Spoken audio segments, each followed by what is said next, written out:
Hey guys, how's it going? Hey, how's it going? Not bad, not bad. So good to see you. Have you with us this morning? So I know most people will probably know who you are and a little bit about you, but just in case there's some people watching who have never met you before, going to fill us in, let us know who you are. Yeah, you should introduce me and I'll introduce you. Okay, this is Dez. He is my husband. He is a director for Alpha Scotland and all-round great guy. This is Fee. She is my wife. That's pretty much it. She's got nothing else going for her. We've got two kids. We used to be, I was a student pastor at South Beach for a while. We were there for a couple of years. Yeah. And we really miss you all. So is that us? Anything else you want to add? All good? Yeah. Yeah, What do you... Well, I was about to ask, what do you do with yourself, Fee? I am a pharmacist at our local maternity hospital. There we go. Brilliant. Fantastic. So, this morning we're asking the question, what is church? And at a time like this, I kind of feel that there's not really a more relevant question that you can ask just now. So last week, Don was sharing from Acts chapter 1, and he was encouraging us to learn from the example of the earliest believers. And I want to continue that theme this week and really kind of try and frame some of what we're going to chat about here around the passage that we've already read in Acts chapter 2. So I suppose first off, to help us set the scene for you guys, when you're asked the question in the first place, what is church? What sort of things come to mind immediately off the top of your head? So sort of one word, couple of word answers, off you go. Building. Oh, I'm opposite. People. Oh, people. Yeah, not building. Yeah, but see, I think building because I know it's not the building. I know it's about the people. But when you think church, like you think about the steeple and that. Yeah. Mm-hmm. Yeah. And I also think community. Community is a big part of it. Yeah. Yeah. Awesome. Any advances on any of them? The body of Christ. That's a theological one. There you go. That's it. Showing off some theological thoughts there. You do have a degree after all. Yeah. Tea and coffee. Tea and coffee, yeah. Yeah. Bulletin. Announcements. Why do we have so many announcements? Because there's so much going on. So much going on. Much going on. That is a bit of a church thing, yeah. So, awesome. I think, if we're being perfectly honest, those are probably some of the things that come to all of our minds when we're thinking about church or perhaps what church is or isn't meant to be. Those are maybe some of the things that pop into our mind when we're thinking about that. And in fact, I was doing a bit of reading on today's passage, and one person referred to the church that's described in Acts 2 as it being the young church's age of innocence, kind of reflecting that point that as the church grows and develops, they face all kinds of trials, rifts, persecutions, and problems. And I think in Acts 2 we almost see a blueprint for some of the things that should answer the question, what is church? But at the same time, we need to understand and be okay with the fact that church isn't perfect and that we're all a work in progress, and we need to enjoy the age of innocence that we read about here, that we find in the early church. So what about that idea of church not being perfect? I mean, when you think about that, do you think about church as something that's perfect, or do you very much see it as a work in progress? What's some of your experience in regards to that? You want to go first? You want me to go first? Yeah, I don't mind. When I think of that, I think in today's society, and when people think about Christians and church, there's almost like this pressure that's put on churches and Christians that they need to be perfect.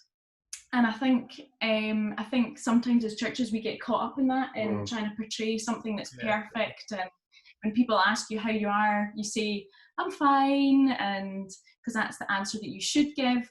But I think actually, especially just now and in generations coming up, it's starting to shift. And there's almost like a change, especially in younger people coming up, that actually being imperfect is okay, and that is actually a strength of the church. And people now want that genuineness of, actually, I want to go somewhere where it's okay for me not to be okay, and for other people, there also to not be okay. So I think there is now a shift happening. Yeah, but sorry, on you go. I was just going to say, I just think that's so true. That there's like an authenticity in the imperfection, like, and I think there's a respect for that. Like, you know, when we don't pretend that we've got it all okay and our I's dotted and T's crossed, that it's actually more authentic in that way, and then our worship becomes more authentic. Our idea of church becomes more authentic. Sorry, Des, you were going to go on and say something there. Yeah, I think, like, especially reflecting back on Acts 2, you know, like, we look at this body of believers and it's really easy to get caught into that idea of, like, oh, well, we should sell all our stuff, we should give it away, you know, we should live in a big bungalow together, maybe at the top of a hill near Frank and Sandra and the Joneses, you know, like, we could take over that whole community.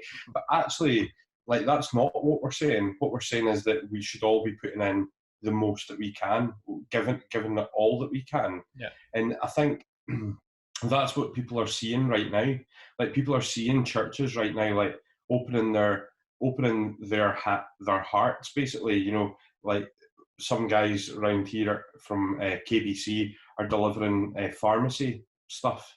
You know, other people are doing, like, food banks and, like, you know, going to the front line and serving people, going around their neighbours and doing things. And actually, is that not what the church should really be about? Is just that being the hands and feet of Jesus and actually being community in action. Like, you know, we obviously live in Hillhead, like, we moved in as an incarnational kind of expression of mission, and we're trying to love our neighbours as best we can.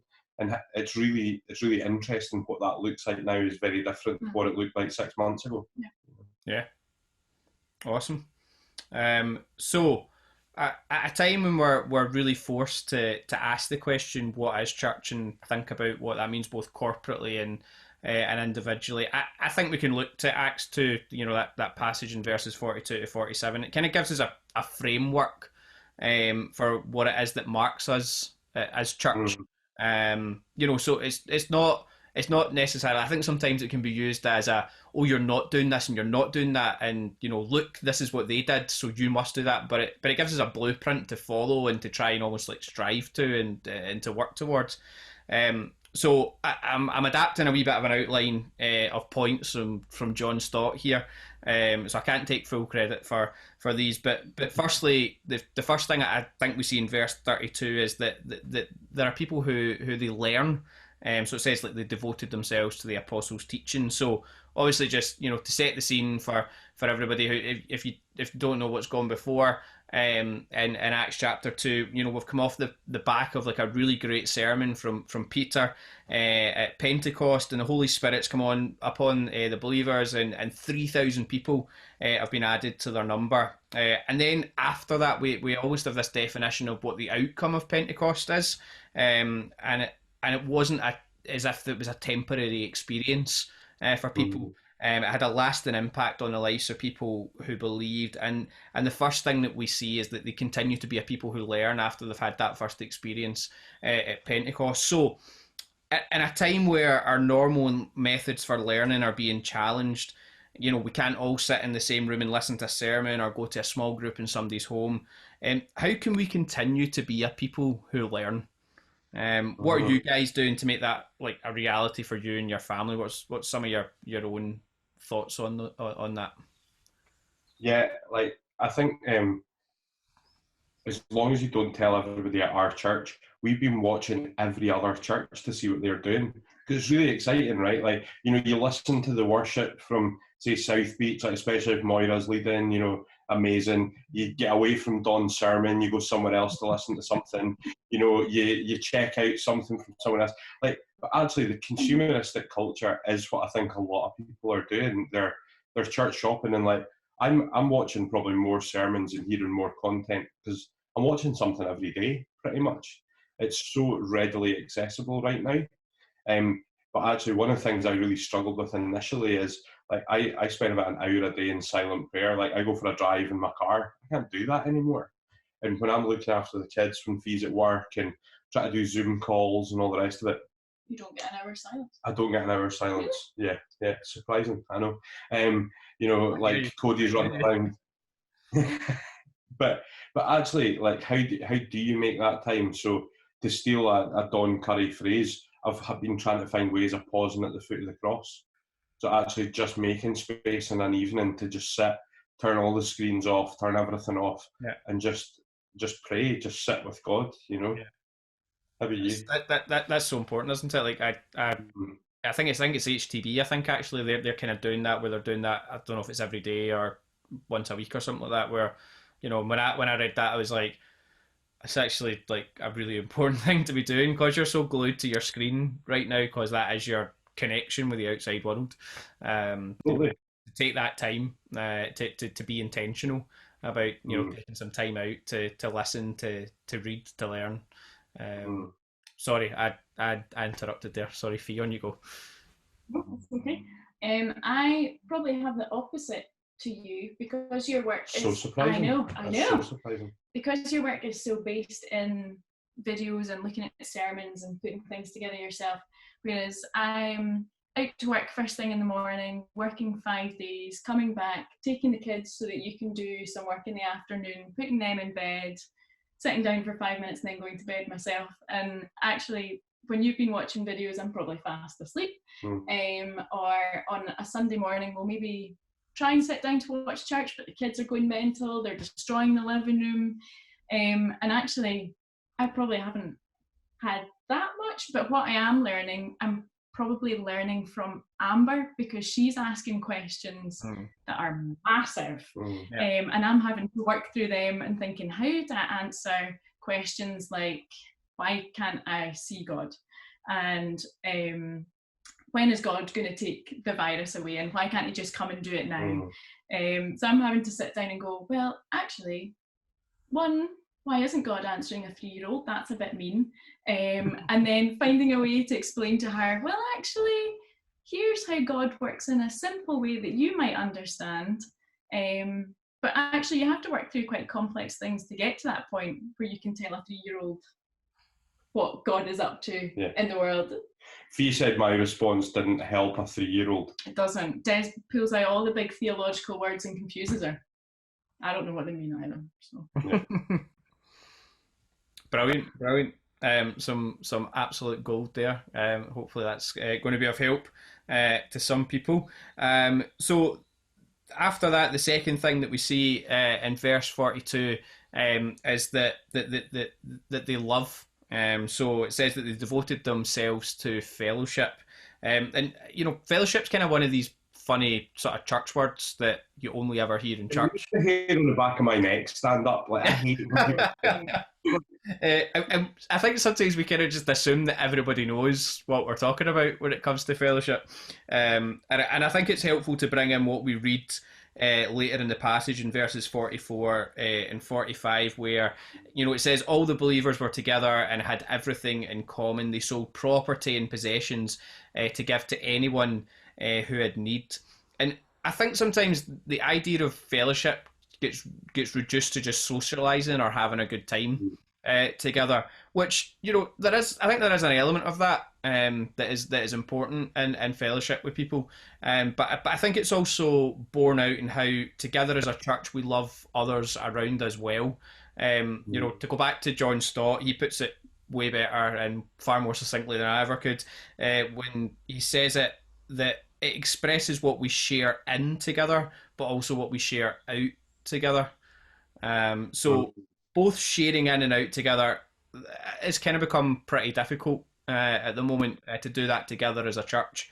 And it's increasingly hard to show love to others when we can't leave our homes as much as we normally would. How are you guys finding that you're able to do that in conjunction with other believers? How are you finding that?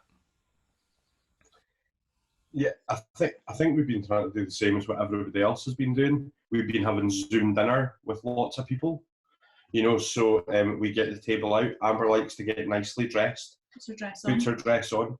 We sit at the table, the laptops takes up one of the seats, and we just have dinner. So we've had it with your family and stuff, and with my family, and we've also, like, I've opened a small evening entertainment called the Lockdown Speakeasy, where a few friends of mine are just coming together and we're just like having a whiskey online and having a bit of chat and shooting the breeze and connecting in that way. And that's a group of Christian guys that are just hanging out together, really, which I found really, really helpful. But I've had a lot of fires as well, and been chatting to the neighbours. Like, bonfires bring people, it turns out, mainly the fire brigade, but like, other people are interested. Yeah, I think there's definitely an intervention needed in terms of your fire. If you're not friends with Dez on Facebook, then you'll have no idea what we're talking about. But if you are friends with Dez on Facebook, then you will also share our concern about his fire-raising antics. I suppose for me, it's probably different as well. We're like two different people. We are. It's weird. It's great. So I like how one of you said it's weird and the other said it's great. Like, you're still different even in your response to your differences. Yeah. Brilliant. We need the marriage first. Maybe. So I'm more of an introvert than you. Really? Yeah. Why? So actually, Zoom. I don't like Zoom calls and things because it's weird speaking to another group of people but not actually being there to connect with them. I would rather be a one-to-one or.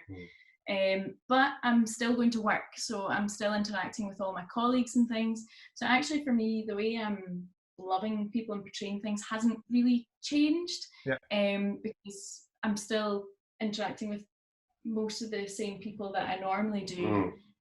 So for me, it's just a continuation of still going into work and just trying to not freak out and show a bit of the peace of God, I guess. Yeah, it's from that point of view, though, it's been really interesting because I'm at home every day with the kids and we've been going out in the garden most days. Like, we spend a lot of time with our neighbours anyway, but we've been spending more time with them because they're just doing the same thing. So, you might stop for a 10-minute conversation.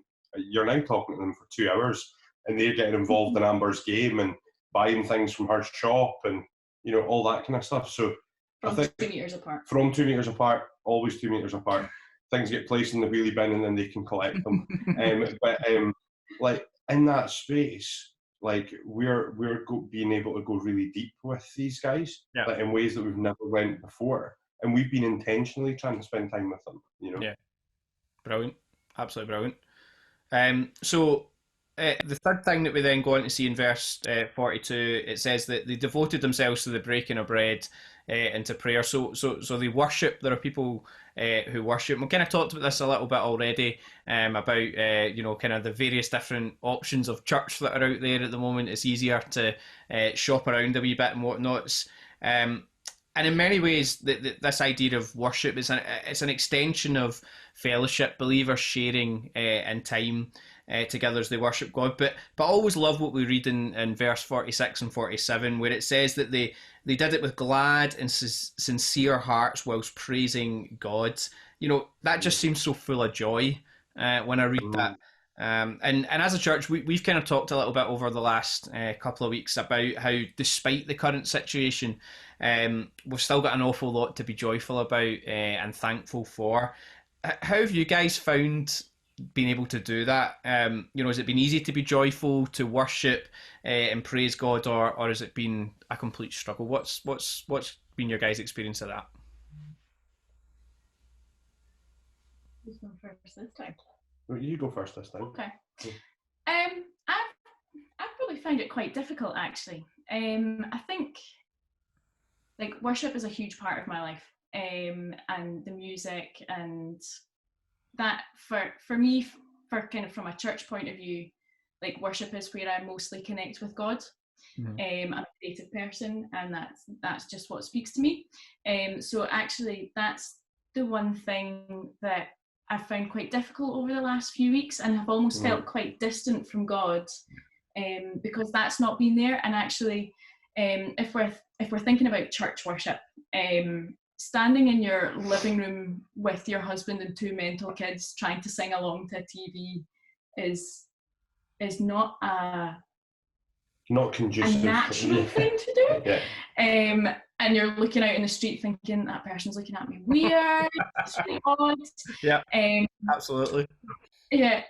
So one of the things I'm kind of working through, and it's something that I've been trying to work through before this, is that actually the worship that I spend by myself shouldn't be any different to the worship when I'm in a group of people at church. It's not, I don't need that group of people to connect with God. And yes, it's lovely to worship together, and it's great when we all meet together. But actually, the essence of worship is showing our adoration and our honour to God. And that's a very personal thing.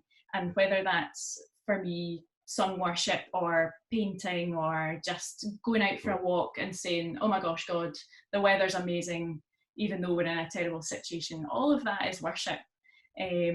So that's kind of what I'm up to. Yeah, I think, yeah, it's a really good question. Like, I think I've got exactly the same things as Fiona for a change, but like, it's so surreal being in your living room singing at the TV, like, you know, and I know that it's like, it's all about the Holy Spirit and we're all connected and stuff, but it is quite surreal. And also, there's something about being together. Like, that's the thing in that passage, isn't it? Like, those are a community of people together.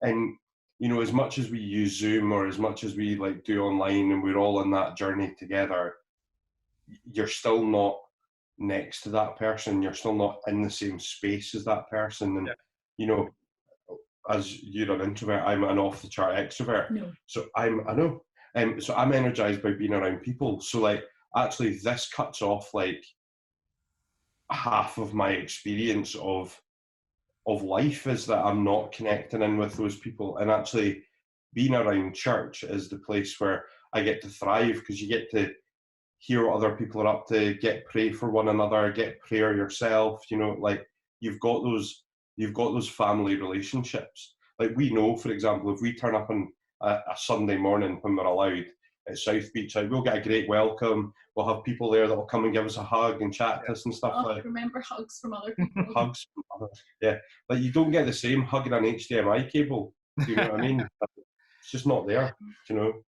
But like, I think what you know, that I think that raises so many questions about, you know, when this is all over, what's church going to look like? How are we going to do that? You know, when we are allowed to start back. I mean, there's so many questions. When we are allowed to start back, are we going to have to be social distancing, all that sort of stuff? That, you know, there's a million questions about, you know, is it going to be the same again anytime soon? I mean, the honest answer is nobody really knows right now.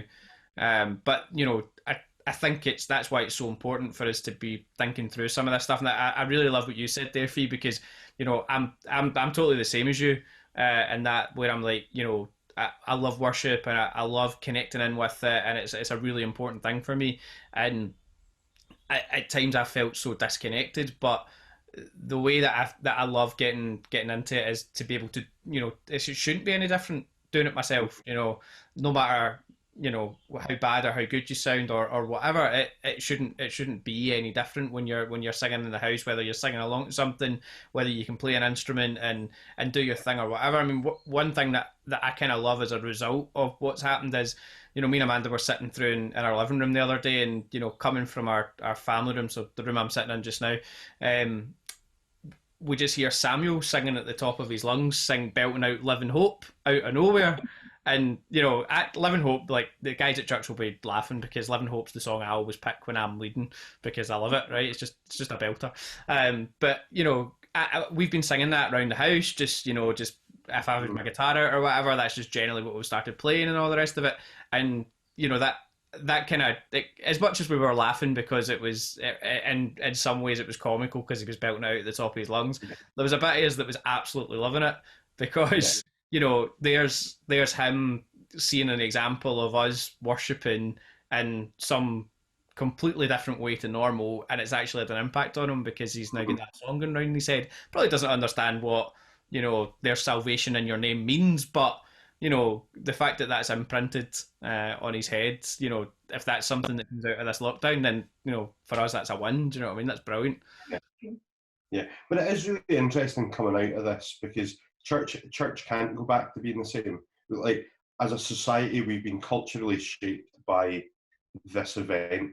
So, you know, in the way that people that survived the Second World War were shaped, or people of the 60s have been shaped, like, this is a unique global experience that everyone's went through, and all churches have went through the same situation. So actually, you know, a hymn prayer sandwich, or, you know, like your traditional come in, sit down, you know, somebody does some announcements, the band get up, somebody speaks, and then, like, is that what it's going to look like? Because actually what people are experiencing online, so, you know, take P's and G's, for example, who are getting 8,000 people viewing their service.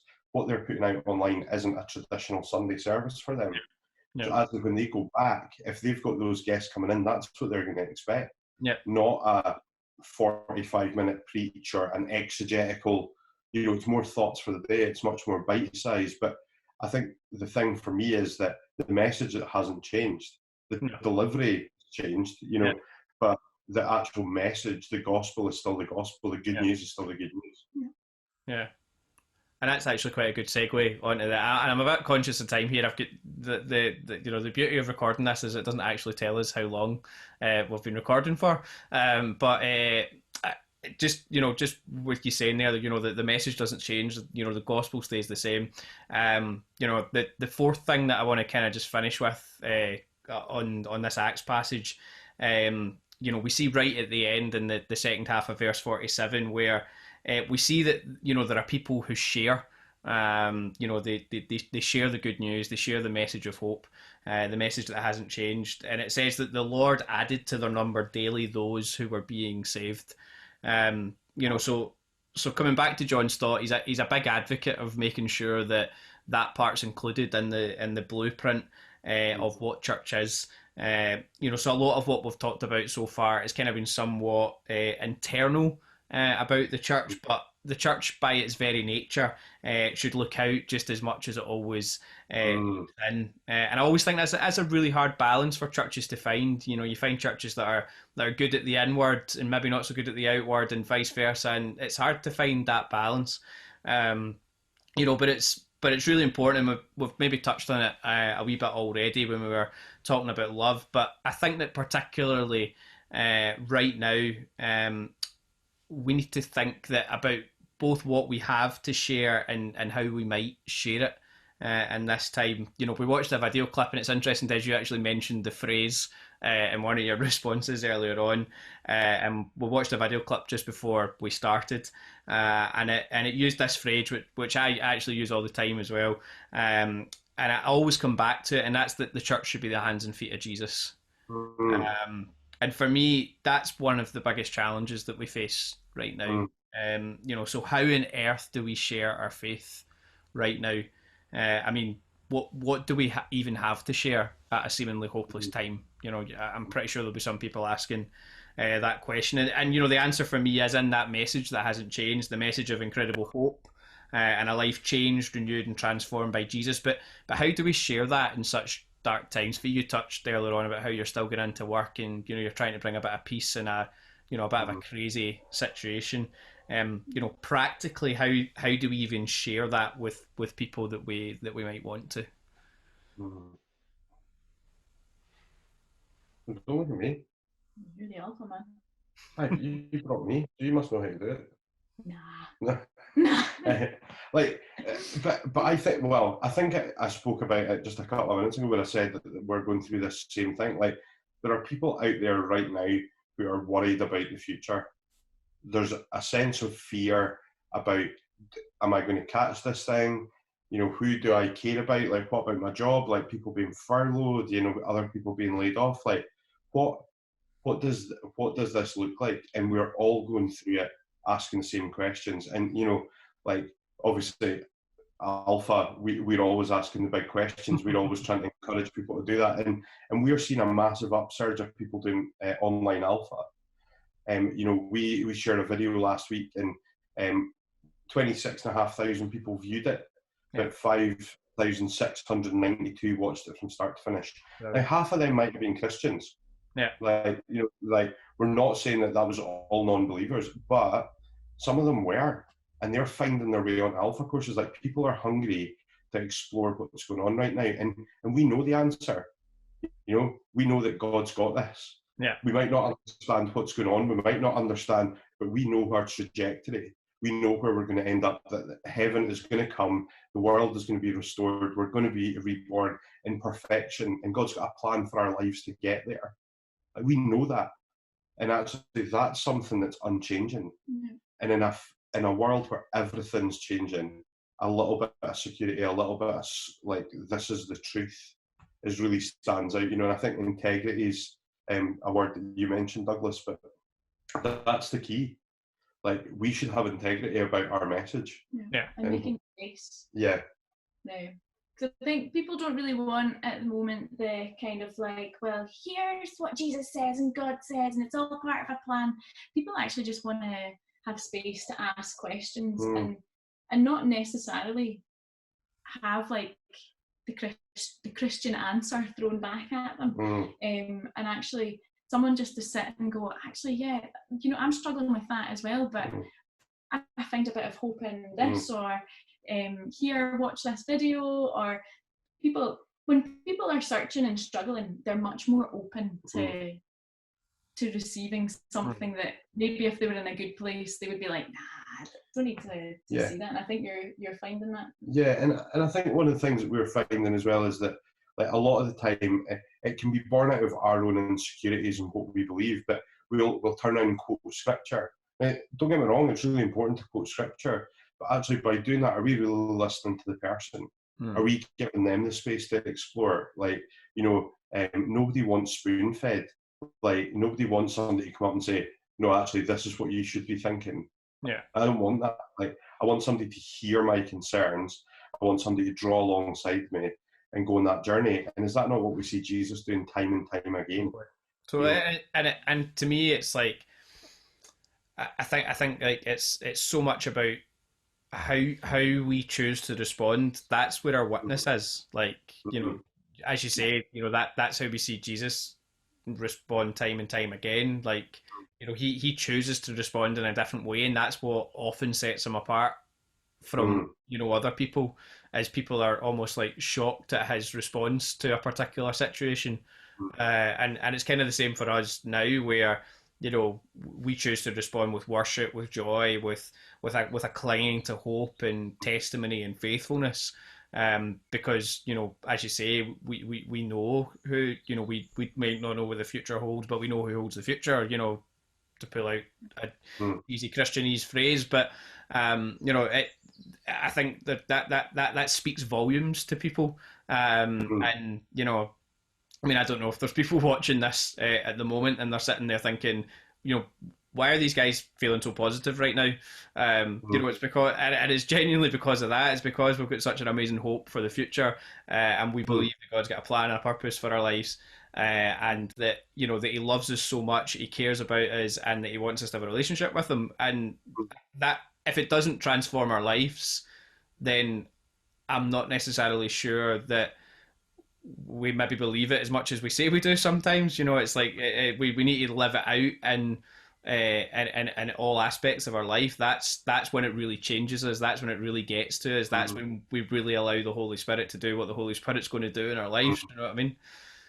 Yeah, 1,000%, absolutely. Like, yeah, I think like it is just that thing, isn't it? It's just about getting that understanding that actually Jesus actually came for me. The rest of you are just a bonus. Yeah. Like, He literally turned up and He died for me and no one else. Yeah. Like, but actually that's what people need. That gives people hope, is that actually there's, if he came to look after a screw up like me, like, actually there's way better people out there than I am, and they need to know. Yeah. Yeah, I mean, I genuinely think that, church is never going to be the same again, because, we always talk about thinking outside the box, and we always talk about, and how can we innovate and do new things, but we've almost like had one hand tied behind our back and told that we need to innovate and do that now. So, in a sense, it's kind of forced us into thinking about these things. And I think that's the beauty of the Bible as well. Like, here we are coming back to a passage that how many times have we probably heard sermons preached on it? Yeah. read it ourselves and whatever, and here it is. It's it's speaking to us, and it's making us think, and it's encouraging us, to think about how we might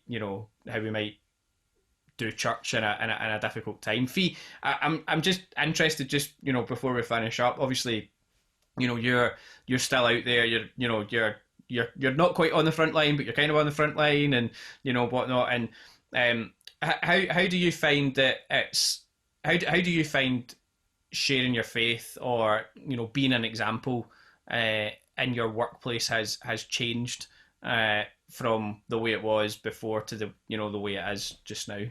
Just now, I don't think it's changed that much. Okay. I've always just been myself, and I don't think because something in the world has changed or there's terrible things going on that it means that I need to be someone else or to be more of who I am. I am known for being chilled out and relaxed, and don't get stressed out and caught up in things. And I think actually for a time like now, me still being that same person probably speaks more than me going up to people and I don't need to give the Christian spiel or anything. Just having someone that still skips down the corridor with their yellow tights on, I think it is it's true. I know it's true. Yeah. Is probably why I'm there, to be honest. Exactly. So I'm just being me. Amazing. Well, guys, honestly, thank you so much for taking the time to do this. I really appreciate it. I really value getting to chat to some amazing folk about some of this stuff, and I really hope that folk have found some of it helpful, and can be encouraged at this challenging time. So, thank you so much. Oh, hey, mate, thank you. Yeah, thanks for having us. And fam, we'll see you soon. We will come and visit once we're allowed, in small numbers at right distance. Yeah. See you in July 1493. Brilliant, guys. Thank you so much.